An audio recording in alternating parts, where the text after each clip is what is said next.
ओम नमो भगवते वासुदेवाय। स्वागत है आपका हमारे चैनल पर।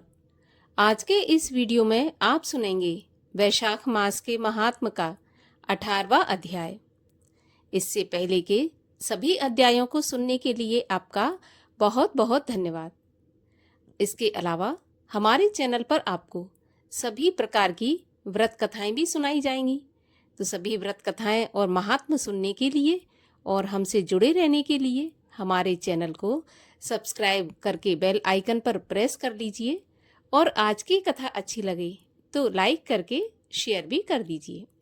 तो चलिए अब हम सुनते हैं वैशाख मास के महात्म के 18वें अध्याय की कथा। वैशाख मास के 18वें अध्याय की कथा में शंख मुनि व्याध को उसके पूर्व जन्म की पूरी कथा सुनाते हैं। व्याध बोला, हे मुनिवर, आपने मुझ पापी और दुष्ट बुद्धि पर बड़ी दया की है। हे साधु महाराज, मैं आपका शिष्य हूँ।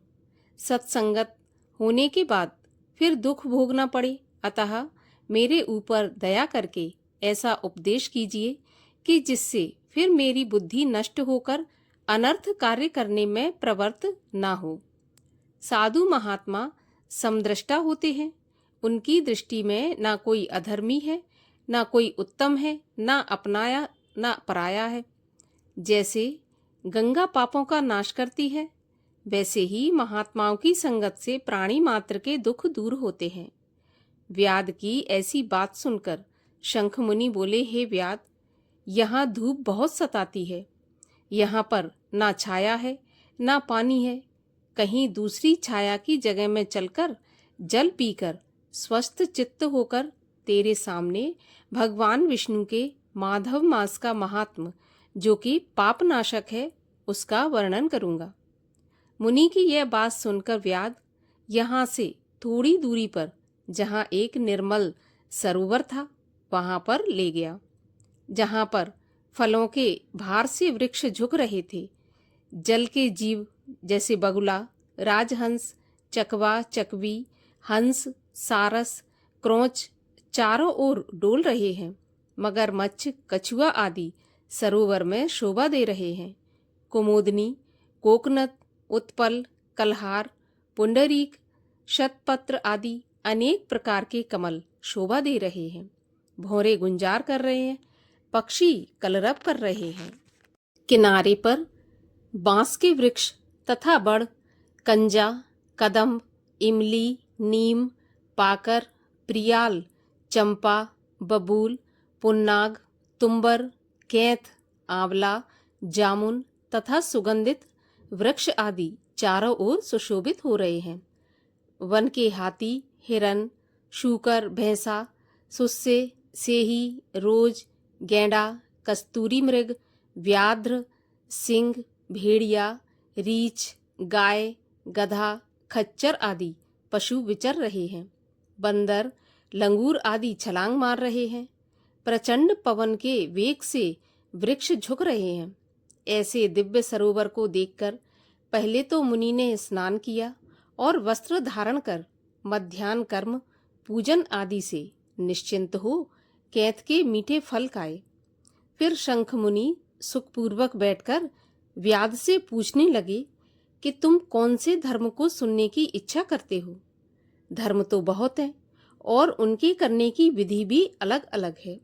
इनमें से वैशाख धर्म थोड़ा है और बहुत अधिक फलदायक है।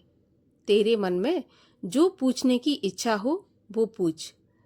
तब हाथ जोड़कर वह व्याध बोला, हे महाराज, मुझे कौन सा कर्म करने से तमोगुणमयी यह व्याध योनि मिली और किस कर्म से मेरी ऐसी बुद्धि हो गई जो महात्मा की संगत हुई।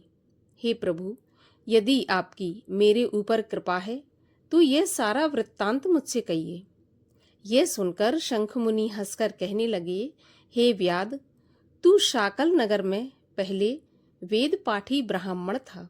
तेरा नाम स्तंभ था और श्रीवत्स गोत्र में तेरा जन्म हुआ था। एक वैश्या से तेरा प्रेम था। उसी की संगत के दोष के कारण तू नित्य कर्मों का परित्याग करके एक शूद्र की भांति अपने घर आता था।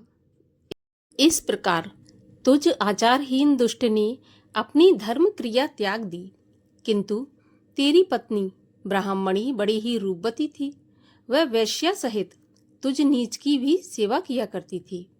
तुझे प्रसन्न रखने के लिए तुम दोनों के चरण धोती थी। तुम दोनों पलंग पर सोते थे और वह नीचे सोती थी। तुम दोनों की आज्ञा पालन में लगी रहती थी। इस प्रकार पति धर्म का पालन करते हुए महान दुख भोगते हुए उसे समय बीत गया। एक दिन तूने भैंस का दूध और मूली खाई तथा शूद्रों के भक्षण करने की वस्तु निष्पाद और तेल भी खाए। इस अपथ्य भोजन से तुझे दस्त और वमन होने लगी।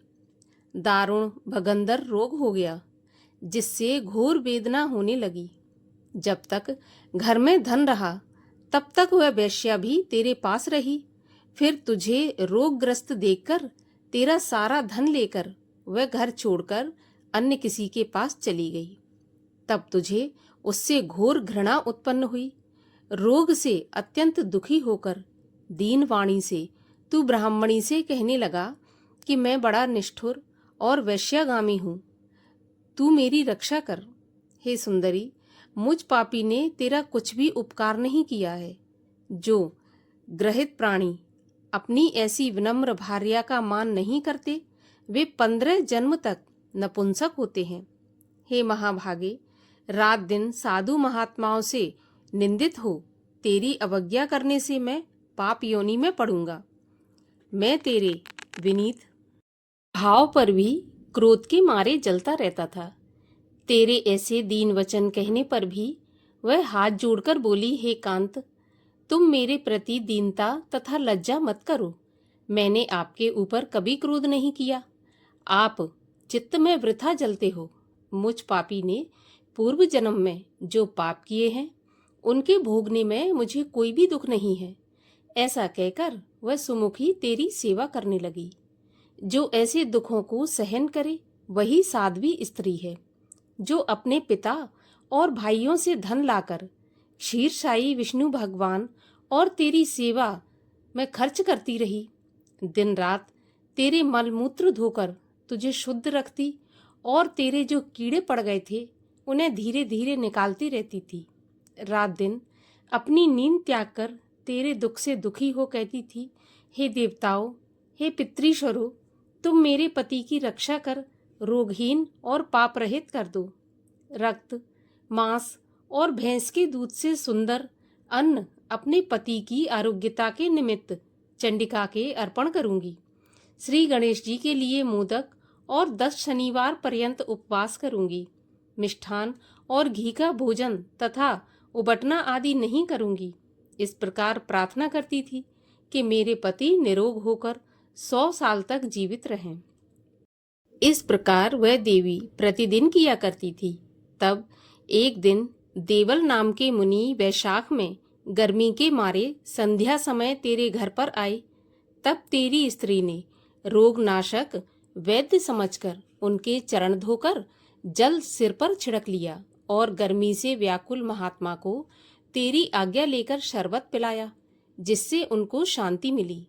दिन निकलने पर वह मुनि जैसे आए वैसे ही चले गए। थोड़े दिन पीछे तुझे सन्निपात हो गया। तब तेरी स्त्री ने तुझे त्रिकुटा पिलाया तो तूने उसकी उंगली काट ली और तेरी दंती भिज गई।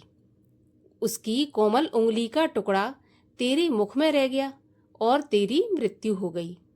तू अपनी सुंदर शैया पर उसी वैश्या का ध्यान करता हुआ मर गया।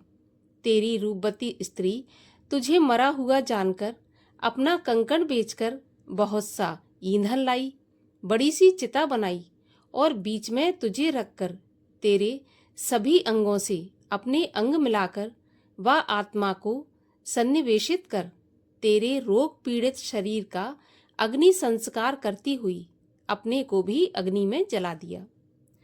वह शरीर त्याग पति का आलिंगन कर तत्काल विष्णु लोक को चली गई। वैशाख में पानी का दान करने से और चरण धोकर जल सिर पर छिड़कने से योगियों जैसी दुर्लभ गति उसे मिल गई और तुझे समस्त पापों से छूटने पर भी अंतकाल में वैश्या का ध्यान करने के कारण देह त्यागने पर घोर व्याध का जन्म मिला।